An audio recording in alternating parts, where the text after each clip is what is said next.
তো আজ আমি তোমাদের খাসির ঠ্যাঙের জুস রান্না করে দেখাবো। এটা একটা প্রচণ্ডই হেলদি খাবার, বাচ্চা থেকে বড় সবাই এই খাবারটাকে খেতে পারে। তো তার জন্যই আমি দেখো খাসির ঠ্যাংগুলোকে ভালো করে ধুয়ে নিচ্ছি। আর তার জন্য এর মধ্যে মশলা কী কী লাগছে তো চলো দেখে নাও। মশলা দিচ্ছি যে টমেটো, পেঁয়াজ, আদা, রসুন আর জিরের গুঁড়ো, লঙ্কার গুঁড়ো সবই দেবো। তো চলো পেঁয়াজটাকে ভালো করে কুচিয়ে নিচ্ছি। আমি যেহেতু জুস বানাবো তাই সব কিছু আমি কুচিয়েই দিচ্ছি। তো সর্ষে তেল দিয়ে রান্নাটা পুরো সম্পূর্ণ করব।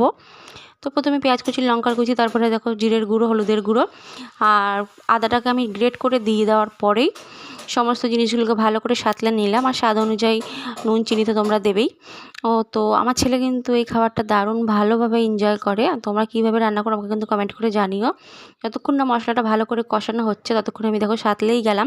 তারপরে কষিয়ে যাওয়ার পর আমি এটাকে প্রেশারে দিয়ে 5টা সিটি দেওয়ার পরে নামিয়ে দিলাম।